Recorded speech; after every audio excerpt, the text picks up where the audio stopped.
foundation cancer centre home विभिन्न प्रांत को आसवा लोक ओडिशा स्पेशली आसिक जो लोक मैंने ट्रिटमेंट होती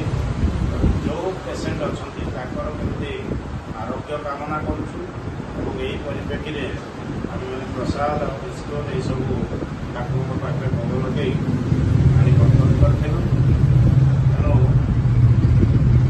जो आज दिन एत बड़ दिन आम प्रार्थना करुँचे समस्त पेसेंट माने